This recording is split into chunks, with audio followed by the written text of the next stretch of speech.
Hi everybody, Lowell Whiteman here, 360 Performance Talk on KUHSdenver.com. We're broadcasting from the Schumacher Racing pits, the Napa Army pits. I'm in the Army side, and the Napa side's on that side of me. And hello my live audience out there in Facebook land. We're going to get started here as soon as possible on the Facebook side of things. Taking a little time to get it started. Don't know exactly why it's holding up on me. But at any rate, we're live on Ustream on KUHS Denver. We're going to talk a little bit about reaction time. Because I don't know if you know it, for those of you who haven't followed drag racing much, there's two different main categories in the mellow yellow racing scene here at NHRA Racing and Bandimere Speedway. The one that I love the most is funny car. That's the dragsters that look like a real car, that are all decorated up with decals and different things, and they all go at the same power. There's about 6 G's of force that hits the driver at the minute they throw the throttle down at the starting line, and that light tree tells them that it's time to go. And when that happens, that driver needs to make a decision about putting the throttle down and making it happen, and going that 1,000+ feet to the end and coming close to, if not exceeding, 300 miles an hour. Well, so our theme today is reaction time, under force. And hopefully later on, we're going to have some film from the John Force racing team and capture Courtney Force, John Force, her sister Brittany, maybe Robert Height and a few others. Maybe we'll get lucky during the show and actually talk to Tony Schumacher, the Army dragster driver. There's a lot of activity right now, cars going up and down, getting off of the trucks, getting set up in the pits. Sometime before the show starts, we're more than likely going to hear the cars start up. So I'm going to try to get the Facebook page going here and make sure that we're rocking and rolling over here.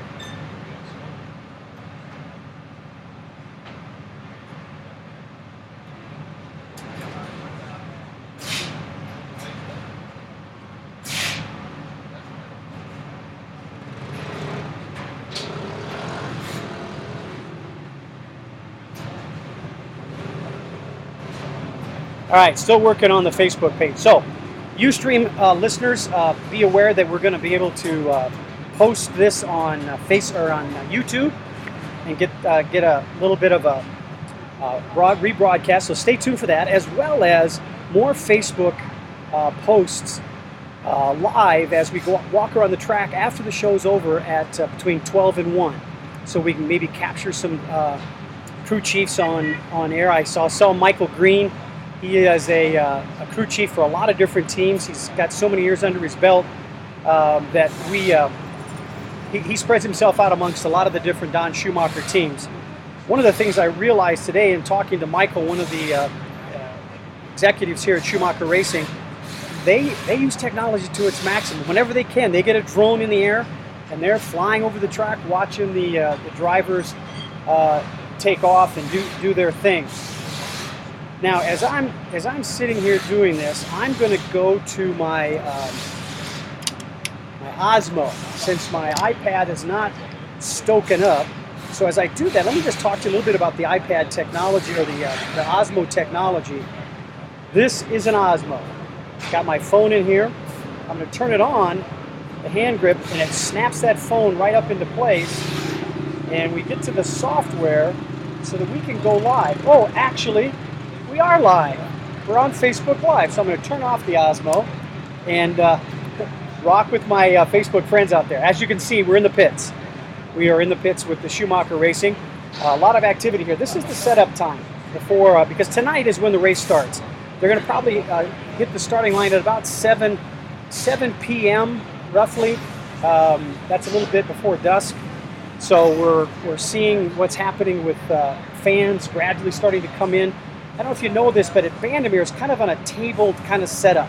You come in and then you drive up to another level. You drive up to another level is where the staging area and the pits are for the crews, and they drive down a ramped area to get into the starting line area. It's quite a scene, and I'm going to try to capture some of that on my Osmo later on today when I just walk down there. There won't be any dragsters running. There may be some pro mods and some just local folks running their hot rods down around the track. So, as we said, we're talking about reaction time. Performance at 6 Gs. And you're listening to 360 Performance Talk on KUHSdenver.com. So with that being said, let's just talk a little bit about who the legends are of the sport. Some of them are still driving. People like John Force, he's still out here. You've got, he's not driving, but he's still out here. That's Don Schumacher. Don Schumacher is going to be inducted into the NHRA Hall of Fame in 2019. He was notified of that. So this is a big year to kind of amp up to the celebration, almost being anticlimactic in 2019 when he's actually inducted into the Hall of Fame. But he knows that he's one of the inductees this year. I've had the pleasure of knowing Don. My son has had the pleasure of working for Don Schumacher and Schumacher Racing, as he has worked for, my son has worked for John Force and a few others. As I started to say earlier, Mike Green is one of the major crew chiefs. He's not on one single team. He goes around to a lot of different teams and helps out. And in helping those teams out, he also helps out the community causes that these teams represent. As you know, or you may not know, Tony Schumacher is a big supporter of our military and our armed forces. He focuses his time on the Army. That's the name of his team, the Army team. And one of the slogans I was looking at as I looked up was, "I will always place the mission first." Well, my mission today is broadcasting our show here at Bandimere Speedway. And one of the things I'm going to do is I'm going to put on a shirt I have here. This is a starting line shirt that I got from Don Prudhomme, and it's better known as the Snake. Right there, he was a Skoal sponsor, and there's Chevy was his car of choice. So this is one of the starting line shirts that they wore. And Don Schumacher and Don Prudhomme, well, Don Schumacher is going to be in the Hall of Fame soon, but Don Prudhomme is already there, along with Mr. Coletta, Kenny Bernstein, and others. But all of those men were drivers, and they experienced the force of six. Well, in some cases, it wasn't 6 Gs. It's only within the last few, well, probably 5 to 10 years that the power has grown so much that they've actually had to shorten the track because of how fast the cars were going in a legit quarter mile. Now the track is a little long, or the track distance a little over 1,000 feet, and they still get to over 300 miles an hour. Now, that being said, we're at altitude, so we're not going to probably have a lot of 300 mile per hour speeds this weekend unless the conditions are just right. That would include temperature. The altitude is the altitude, so the air pressure is the air pressure. Temperature will impact that a little bit, so the crew chiefs have quite a challenge. Before the reaction time even becomes a factor at the starting line, the crew chiefs are dialing it in and looking at numbers from past times they've been on this track. They look at those numbers because the races they've run this season haven't been at altitude. This is, I think, the only track that they've got to deal with the altitude as a major factor and how much power they generate to keep the rubber to the road, literally, so that they can go A to B. And that's important to know because it takes a lot of the science that they have in their heads, along with their practical experience about the track, to manufacture the power that's necessary to, well, for those of you on Ustream, and if you're watching Facebook has just dropped me. I've got to get back onto that, so we'll try to hook that back up, make a couple of adjustments here, and we're setting it up again. We'll see what happens. So one of the things in our mindset segment we talk about is reaction time. Reaction time is set up before you even get to the track. It's getting yourself focused, handling the altitude here for drivers. It's just like anybody who comes out here. Hydration is an important thing because if you're not properly hydrated, it may not matter how much oxygen you pump through your helmet through artificial means and the oxygen tanks that are in the car, because you're not hydrated. You don't have enough tissue hydration for that oxygen to absorb into the tissue and allow you to have your brain respond as quickly as it needs to give you that reaction time to get off the line and beat the opponent. Because quite honestly, at this altitude, reaction time could be the factor of a car who doesn't generate as much power actually wins the race, because the team who generates too much power, even with a good reaction time, may have a difficulty crossing the line. They may have tires rattle a little bit and bounce. They may have a burnout and lose a few cylinders because of the tuning. A lot of factors involved, none of which I know that well as crew chiefs do. So that's our mindset segment started up. I want to just mention to you about the atmosphere here. It's an amazing, amazing atmosphere. You can see behind me, it's not filled yet, but there's probably 70 to 100 folks that can sit in the Army Napa sites. What you're hearing is a gas dragster going by. They kind of make that popping sound, which is way different than a nitro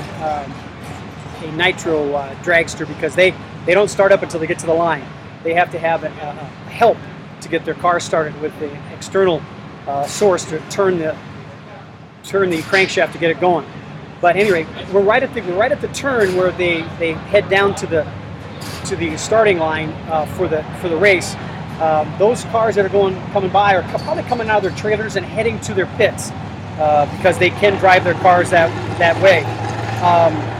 What I was saying was, this is a great show. The Western Swing is an awesome example of bringing all different elements of culture to an event. You see everybody from motorheads that just have their car in their garage trying to bring it to the track, to those who are spending millions of dollars every year to try to win races, win a Wally, that's what the trophy's called, named after one of the namesakes and starters of the NHRA, to come to the track and win prize money. And quite honestly, if you look at Fox Sports this weekend and watch the NHRA races, you'll see not just the design of the car and a lot of decals on the car, but you'll also see a number of decals on the car that indicate a sponsor. Like, for example, you'll see everything from spark plugs to oil to fuel to tires, to recognizing the graphic designers, all different kinds of things, and they pay for that. Interestingly enough, from a marketing standpoint, when we get into the skills side of things, part of the distractions that an NHRA racer has is honoring the sponsors. So when they come to the starting line, it's not just about being properly armed physically with your mindset, the oxygen, the hydration, all the things we talk about with any athlete. It's also about what's in your head before you start. And many times you might have an event before the sponsors get there. You're talking to a sponsor the night before, and you're wondering, we're still trying to get ourselves set up on Facebook again and get that back online. We're working on it. Let's see what we can come up with. Okay, we're live again. Good. Facebook friends, hello again. Hopefully you'll stick with us. So we've been talking about finishing up our mindset segment on what it takes to get ready for a race. Now, a drag racer, a funny car, or what I used to call the rails, they don't probably call that anymore, but the dragsters and funny cars, it's different. The power is different. The power ratios are different. And drivers have to be more than just physically prepared to take that 6 G's of force going down the starting line, because when they hit that throttle, and by the way, the throttle is a handle off to their right. It's not a pedal on the floor. They're stuck right in there, all packed in. So there's lots of different factors that they've got to consider that aren't necessarily physical. I would say that the game of getting off the line with a drag racer in these high-performance dragsters, like the funny car and the dragsters, is mental. Most of it's mental. It's how you get ready for the game. You know, the mind right, game tight. And we talk about that a lot in almost any of the other sports we deal with. So one of the things we want to make sure that we share with you today is about the skills it takes to make sure you address that fickle friend that is called the light tree. And you have a gentleman that stands with his back to you as a driver with a little thing in his hand, a little button. And he's the one, once those cars stage in and get equally lined up, he pushes that button. He's the one that makes the judgment as to whether or not you're up at that starting line at the right time and the right distance. Now, when you do that, there are things that we call deep staging, where you get in real deep and you actually come in last. Now, that's a tactic and a strategy. So there's gamesmanship that goes into it. So even though reaction time may be more physical in the initial punch, when you hit that throttle, because your timing of your mind with the light tree going green, you still got to be aware of what's going on with your competitor. So there are some definite skills you want to be making sure you practice. Now, some of the drivers have in their trailers actual tools to help them practice in a virtual way how to work with the tree. Now, that's all well and good, but remember, that does not include the starter, the gentleman who has the button at the starting line. So there's a little gap of exercise there, and you've got to be aware of that as a driver. So you've got maybe have that in your mind. Now, if you're a veteran, that may be less in your mind than other things. Other things might be what you see off your peripheral vision, how you deal with the driver that's staging next to you, that's your competitor.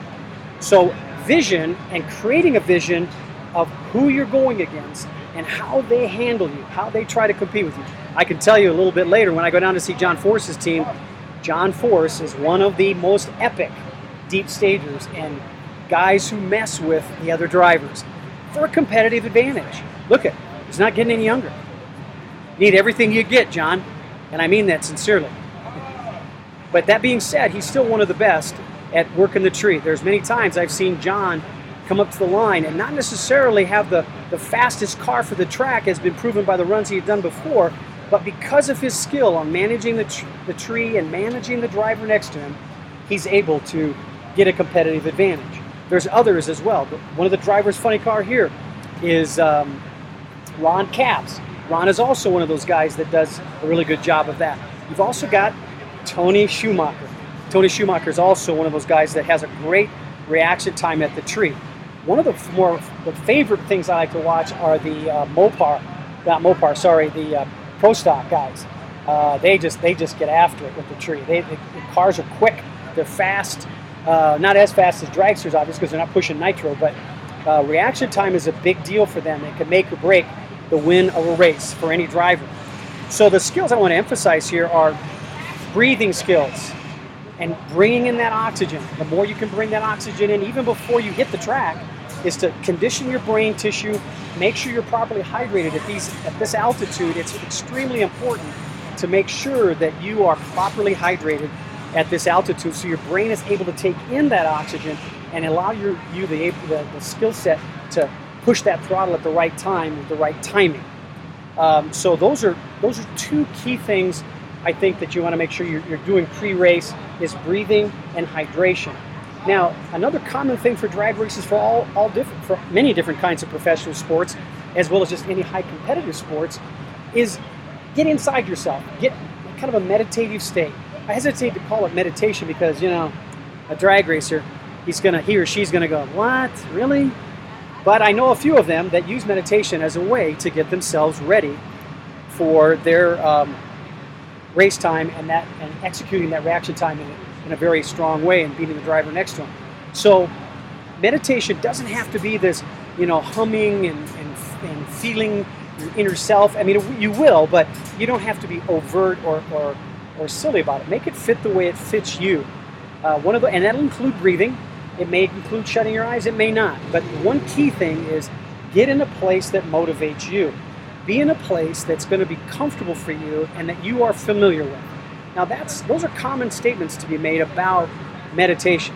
Doesn't matter if you use it for sport, for your work life, for family, whatever it is, you are focused on looking at yourself internally and directed towards specific actions and strategies that you want to execute. So in the drag racing world, many of them have trailers that they use that are air conditioned, they're pleasant, they're away from the noise, as you can hear. Alcohol Dragster 747 just went by. 747, it sounds like a very fast vehicle. But back to point. You're listening to 360 Performance Talk on KUHSdenver.com. And I'm Lowell Whiteman, your host, here at Bandimere Raceway, or Speedway. I kind of get it mixed up because I think it's been called both. So excuse me for that if I mess it up. So meditation is just being comfortable. Be in a place that makes you feel good about you.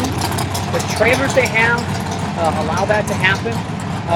I would also recommend that the drivers stay away from any of those gaming tools and anything or anybody that's going to cause you to have to think in any kind of deeper specific ways that are not related to the drive itself, or hitting that throttle, making it happen when the light goes green. So that's my comments on skill. That's our segment on skill.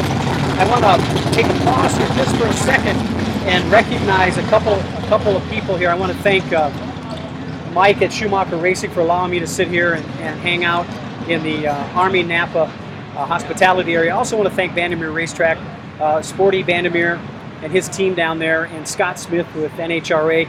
Been very great, very gracious to me to help me out in broadcasting our show live here at Bandimere Raceway, right at the end of the midway. Right at the end of the midway, where we're taking a look at the fans coming in, cars getting ready in their pits. I would say within the next couple of hours, we're not going to be on air, but I'm going to get my share of nitro in my nose, because the cars will be starting up. Crew chiefs will start to tune up their vehicles, getting them ready. The hospitality suites will start to break out and do their thing. Let me emphasize a couple of things here. There is Schumacher Racing is a grand supporter of Infinite Hero Foundation. Infinite Hero Foundation has a great event here this weekend, all throughout Denver, while the NHRA is hosting here at Bandimere their race, their drag racing program.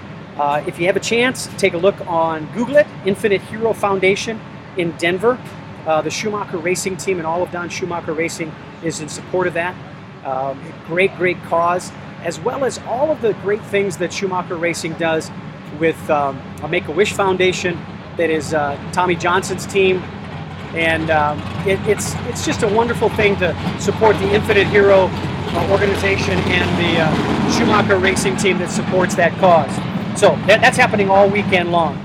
So get a chance to go out there and take a look at what's happening out there. The entire board of directors of the Infinite Hero Foundation is present, both out here at the track as well as in the events downtown in Denver. So moving on to our next segment is our mental conditioning segment, and as we talk about that, I'm going to go back and forth between the skill set, because they're really connected here with the raceway. This environment is unique and has its own set of conditions that can be very distracting. Now, as many of the kids that become drivers here, and that's the truth, there are many children who are raised on this track with their family, who fathers were mechanics, and the crews and dads were crew chiefs or drivers. They get comfortable here. Well, a lot of moving parts. If you've already heard the cars going by, there's a lot of things that moms and dads might say are dangerous and scary. But if you're raised here, you become a youngster who becomes a little older, and then an adult who gets it in their blood can't get rid of it. They're excited about going fast. I raised one of those. In his younger years, he loved having his hair on fire. And he spent over 12 years working in drag racing, honing his skill.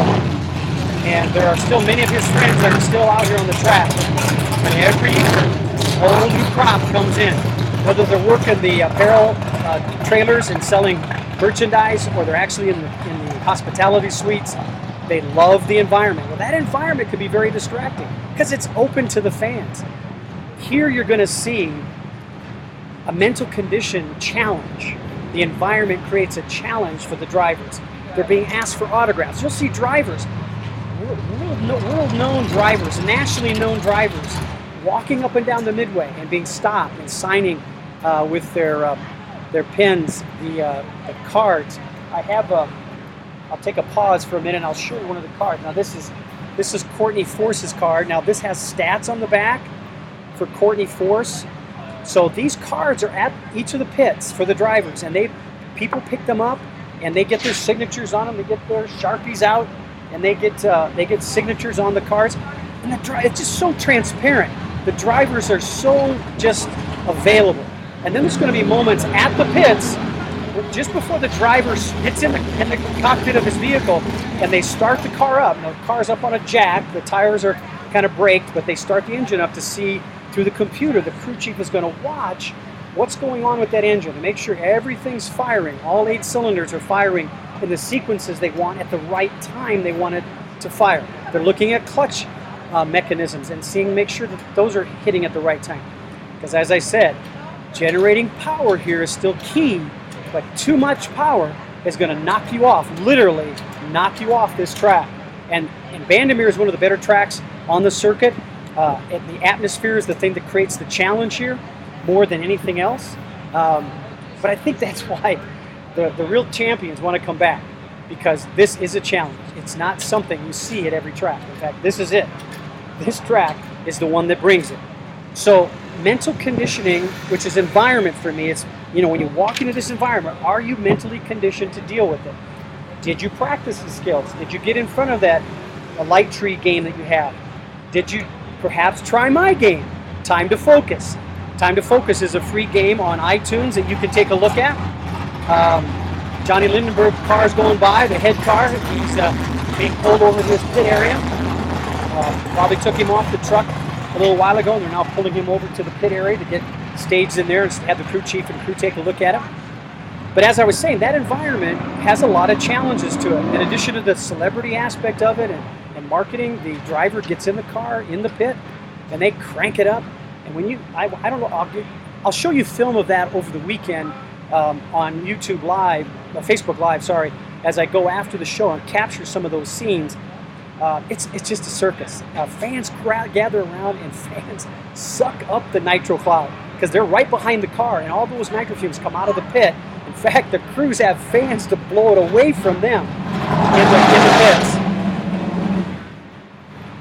So it's really interesting to watch these fans come out, or some will come out with old World War I gas masks. It's really quite the carnival of events. But as I said earlier, it's so many different people are here to take advantage of this wonderful, wonderful setting here at Bandimere Raceway to see the wonderful things. And I have to tell you, in addition to Schumacher Racing and the Make-A-Wish Foundation, Infinite Heroes, and other things, every team has a community service component to themselves. They raise millions and millions of dollars for any number of causes. Bandimere Raceway does the same thing. This is Americana personified in many different ways. It's really a great place to be. I spent a lot of years walking through many tracks all over the country, in Chicago, in Sonoma, in Seattle, Washington, in St. Louis, Missouri, in all kinds of weather, in all kinds of temperatures. It's very interesting thinking that this is a summer event. It starts in February and goes until November. So the environments are really critical to be considered for every driver and all the crews, not just in the mechanical side of things. That's very critical here because of the atmosphere and the air pressure. But you go to Phoenix, high temperatures, could be low temperatures. They're in Phoenix in January and February. They're in Florida, a 3-car start. Or is it 4? I don't remember, but it's more than 2. And they have some very interesting track configurations down there. It's just a wonderful, wonderful sport. I've been around it for many, many years and enjoyed making the friendships I have. I'm looking forward to seeing Tommy Johnson Jr. Sometime soon this afternoon and reconnecting with them, or Tony Schumacher and John and Courtney Force, and hopefully renewing. Last time I saw Brittany Force, she was in middle school. So now she's a big-time racer on the NHRA circuit and representing the feminine powers that need to be present in all kinds of environments. As her older sister shows us, Courtney is quite the competitor, and it has nothing to do with gender, whether or not you can hit the throttle at the right time to make the tree sing for you and get the win light at the end of the track. So, with that being said, we're coming close to the end of our mental conditioning, our skills segment. We're going to continue with mental conditioning and talk about our environment before we get into our last segment on performance results. And then, to end the show in the performance results, I'm gonna take a moment and I'm gonna set up my Osmo and reconnect to Facebook and go down the midway and just take a look give you a look at the way the pits are being set up, and maybe we'll catch some of the drivers or crew chiefs that are down there when we get down to the Make-A-Wish and Matco Tools and a few other pits that Don Schumacher has, as well as checking in with the John Force crew that should be pretty well assembled by the time we get down there at the noontime hour. So it's 11:30 here at Bandimere Raceway. We're in the Don Schumacher Racing pits for the Napa Army crews. In front of me is we've got the Infinite Heroes, we've got the Make-A-Wish Foundation that are the other set of drivers, as well as the Matco Tool setup that make up the final pieces of the Don Schumacher racing teams. It's just amazing. Yeah, I love those noises that go by.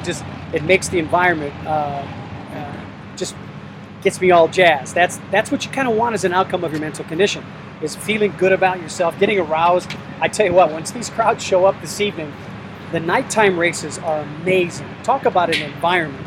At Bandimere, they have the press boxes and owners' suites above the track. So you actually go underneath what would appear to be like a bridge underneath to get to the starting line. So cars are staged from that bridge area all the way up a small hill. And if you shoot from the top of that hill down and look through that at night and see the orange and yellow and red flames come off those pipes, through those headers and off those pipes, it's an amazing scene. And then the repercussion and echo off of Dakota Ridge is just a phenomenal sight. It's even if you don't like drag racing, the image of that power being created in that environment is it's awestruck. It strikes me. And the starting line, when you're down by the starting line and you're allowed to be down there with media or driver's crew or owners, and you're down there by that setting, it pounds you on your chest. So can you imagine being in the cockpit with 6 G's of force hitting you as you hit the throttle? Just that thought, as the lights go green and you're thinking, I got to hit that. Are you sure you want to hit that? Well, you wouldn't be there if you didn't want it. It's almost like you're starving for it. I know one of the most animated drivers I know is Ron Capps, and he's with the Don Schumacher racing team. He's in love with. I mean, he's not just in love with drag racing. He's in love with racing. It's interesting to watch I'll give him the benefit of the doubt, a 35-plus-year-old man. He's older than me, looking like a kid. If he wins a race, gets his wallet, or even just winning a heat in the qualifying, or setting a good time to set him up there in qualifying, he is a kid. He has, I think, film that is epic film of him jumping on the top of the car, jumping off the car, being so excited. That's what the environment does for him. His mental condition is at the peak of arousal before he even gets to the starting line. That's good to see. That's encouraging. I'm wondering if there's going to be a Capps family member in drag racing in the years to come. Let's wait and see. Well, that being said, he's one example of how the environment affects him, how his mental condition impacts his reaction time. I'd like to talk to Ron. That'd be great to talk to Ron and ask him about that. Maybe we'll get that, and we'll have that for film for this weekend for you to take a look at on Facebook Live, and then rebroadcast on YouTube over the weekend. Okay, as I say that, I'm feeling like I'm at altitude. It's hot, even though I'm under the tent. I need some fluids, but we'll take care of that a little bit later. So I have to tell you, I'll be honest with you, I'm so excited about being here. I'm going really, really fast. So I have to let my environment kind of gauge me in a little bit and take a look at what's going on around me. So I'm just going to look around and take a look at what's happening around me. So we've got a lot of activity. The hospitality crew is setting up this environment. I don't know if you can see behind me, the tables are still with a white top, and they're going to cover them with coverings. Looks like we're going to have an Army camo theme, which makes sense. Don Schumacher is one of the epic businessmen, not just marketing people and drag racers, but he knew early that fans were what makes this event and racing go. And it's still a family event. It's got a lot more commercial, and you can talk to a lot of different people that love drag racing and still keep coming back. I talked to one as I got my credentials this morning that said, gosh, this happens and that happens. I feel like it's not a family much anymore. And at the same time, he's still here, and he admits it. And he says it's just, as we grow older, things change. And I think the younger people that are here, they've got the bit in their mouth to go fast. And yet as the dragsters go by, the gas dragsters go by, I see old faces, grizzled gray beards. But these events with this kind of hospitality behind me and the things that they put together here are amazing steps that racing has taken.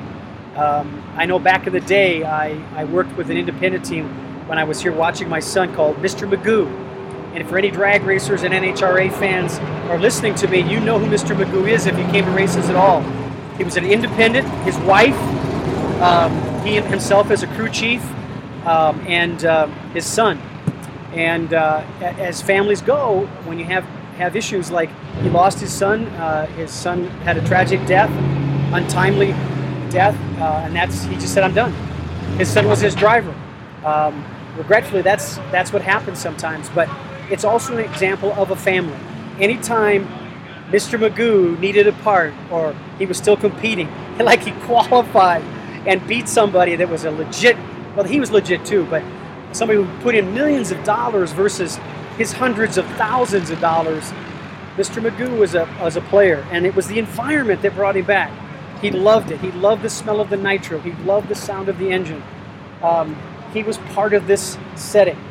So like any environment, whether it's professional basketball or baseball or football or whatever the case may be, those environments create constants.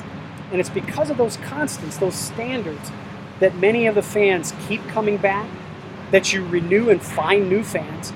So the environment is huge. So as you can, in a limited way, you can see the backgrounds here and the sponsorship tarps like Napa and Army.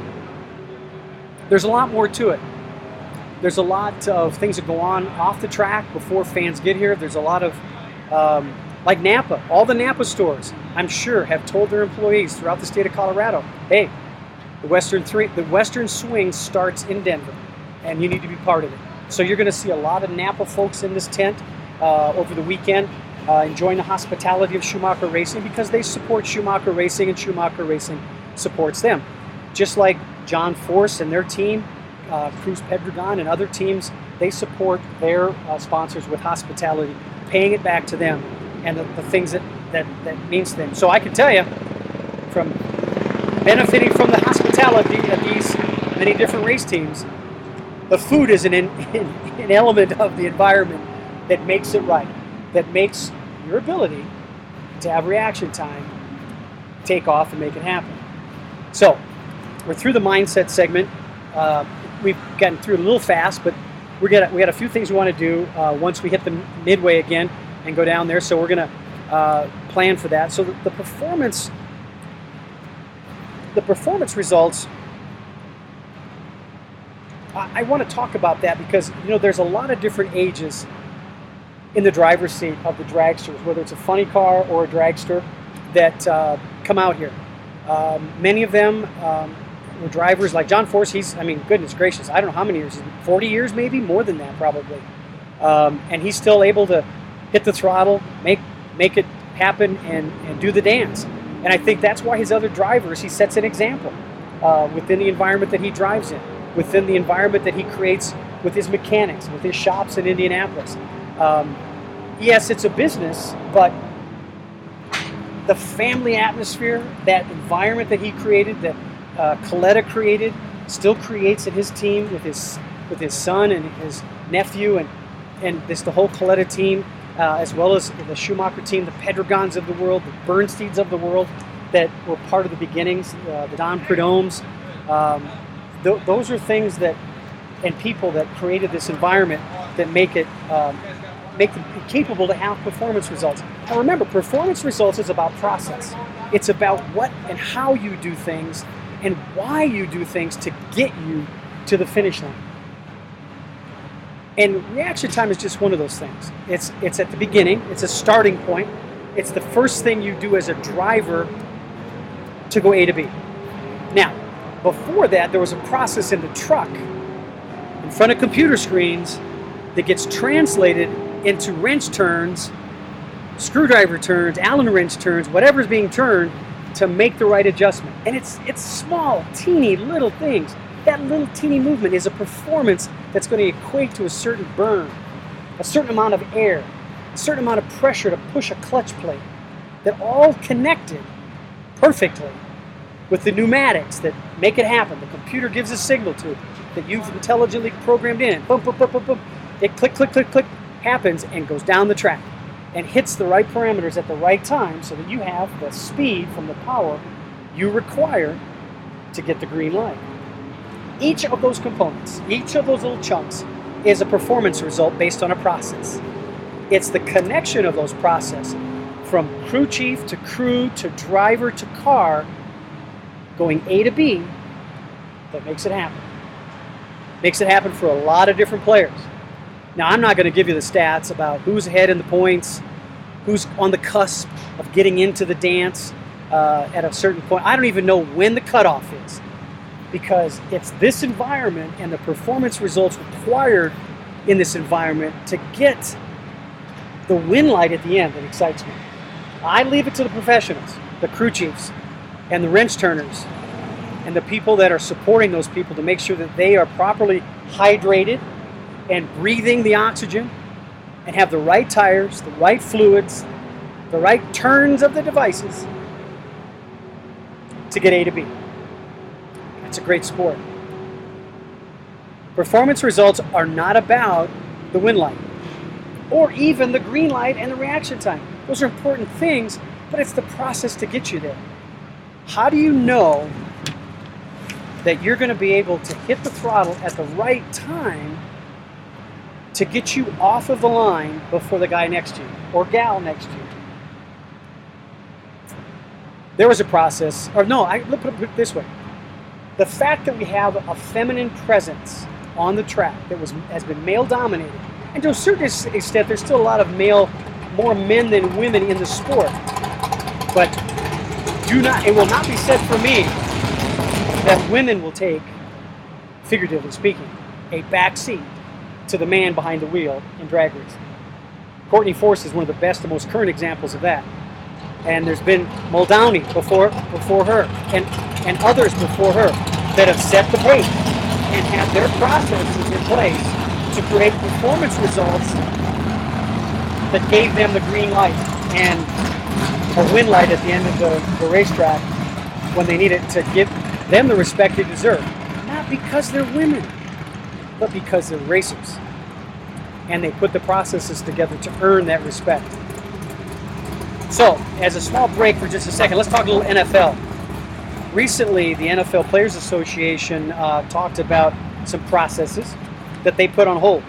They put on hold the examination of what are we going to do as a Players Association regarding the national anthem and prayers. So, with that being said, they're going to put a halt on it. They pledged to get an answer before the season starts. That would include preseason, because there'll be a national anthem at preseason. So we want to make sure that take a look at that. I think the Players Association will come out and say, "Look, we're players, and we're associated together to make the right representation for what we believe in," which I think has been from the beginning, from Kaepernick going forward. He's a legit representative, even though he's not gotten a great representation about who he is or what he's about. So, that being said, some other positive things that are going on. And by the way, don't you love that noise? We're here in the Don Schumacher Racing tents for Army Napa Hospitality Suite at Bandimere Speedway, broadcasting our 360 Performance Talk on KUHSdenver.com. We're live, people. We're live for a few more minutes. Then we're going to continue to be live on the Midway and give you some more insights there. But I want to tell you a little bit about the inside look at NFL training camp. The NFL is going to bring the cameras to training camp. So there's going to be 220 live hours of training camp coverage on NFL Network kickoffs. That starts on Monday, July 23rd. Now, as I understand it, that's Monday. That's this Monday coming up. It provides, Inside Training Camp Live provides 9 hours of continuous live, on-location coverage from 2 training camps on July 26th through August the 8th on the NFL Network. Now that's starting at 10 a.m. Eastern Time on the NFL Network. Then there's going to be training camp prime time which is 3 hours of live coverage, and that begins on Thursday, July 26th at 8 p.m. Eastern Time. And then you can also go online at NFL.com/training camp. That serves as a landing page for all of the digital media connections that you're going to want to look for to keep up with what's going on in the camps. Nice and everything else. I have to take my hat off to the NFL. They're really incorporating digital media through their website as well as social media broadcasts of different platforms to bring you the NFL training camps. I don't know if all of your favorite teams will be covered. Let me just take a look at my press release to see what teams. Doesn't say. Looks like they're going to be bopping around. So take a look at that and see what you might find out. I'll give you some more information later about what teams are being showcased.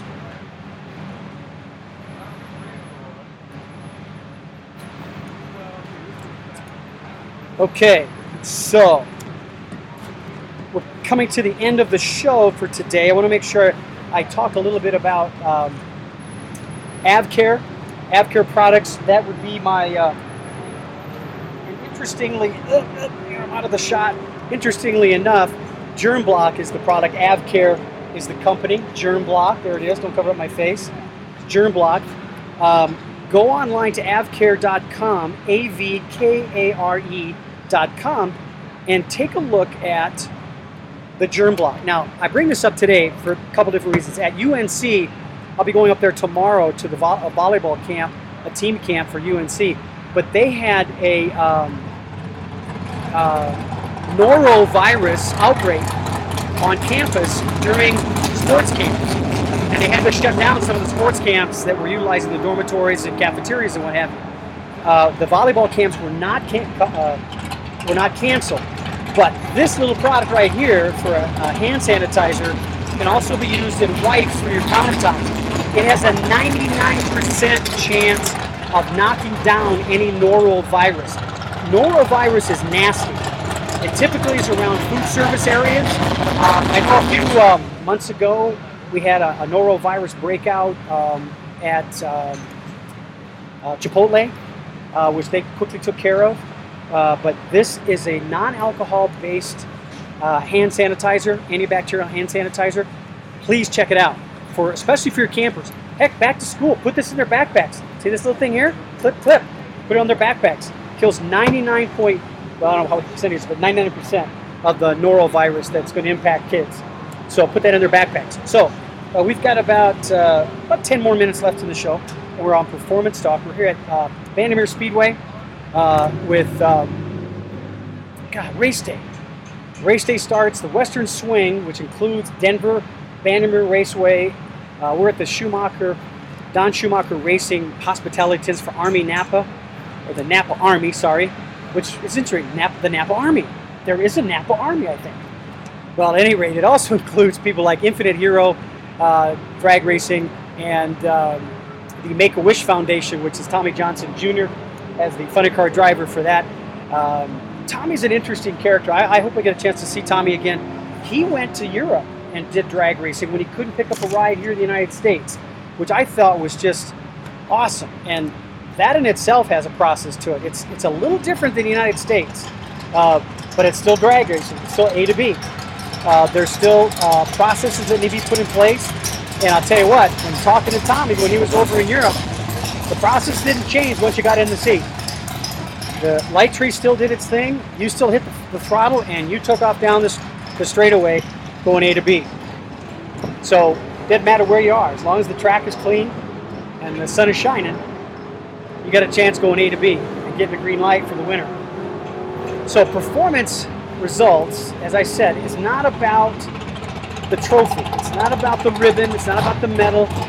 It's about all the steps it took to get you in that seat, to hit that throttle and bring that power to bear to that transmission and those tires to push your vehicle down the track at anywhere to 300 miles per hour and up in a little over 1,000 feet and make a time. Performance results are going to be impacted by all of the things we've already talked about. Our mindset, our skills, and our mental condition.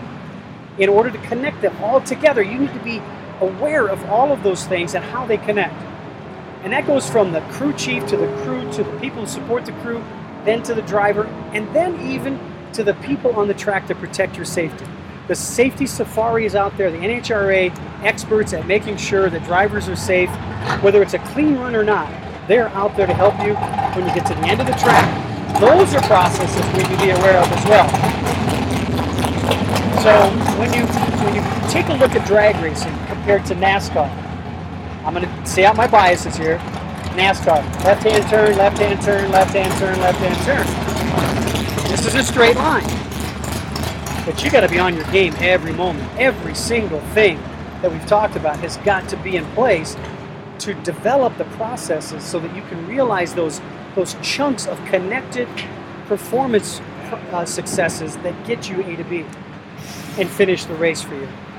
Now, you may say to yourself, well, I didn't win that run. I didn't qualify, or I was in qualifying and I didn't win my heat. But you learned some things. So just because you didn't get the trophy, didn't get the medal or the ribbon or the qualifying run to your benefit, you learned some things that came up on the computer.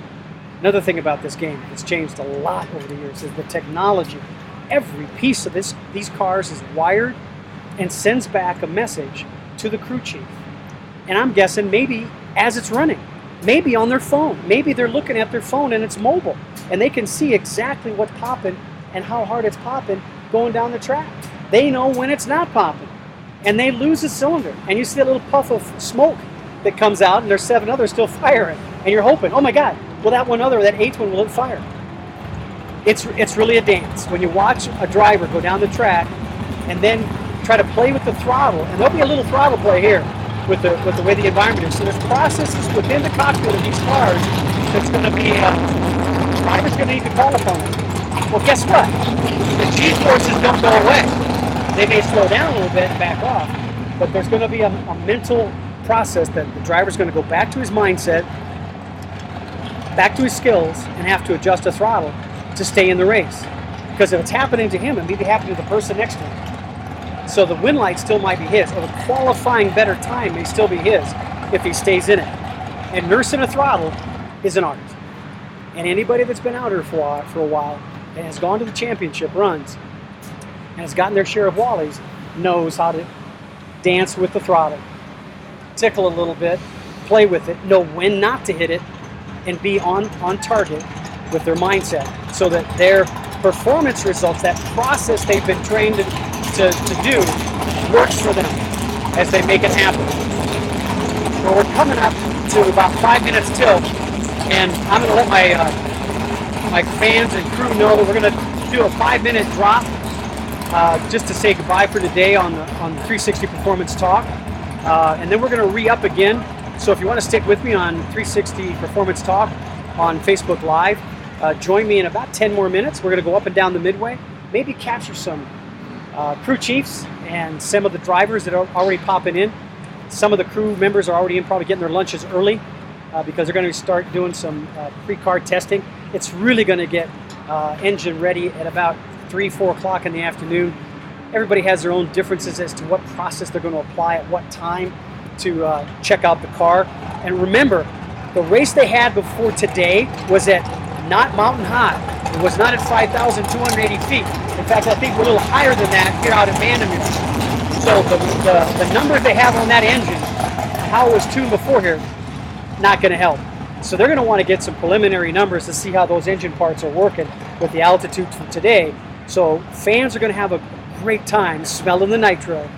I would say my best guess is from like maybe 1-2 o'clock today, going all the way up until 4 or 5 before the crews shut down to have dinner and have their numbers the way they want them, the car tuned the way they want, before they get their staging setups from the NHRA crews about who's going to go first and second and third and so on.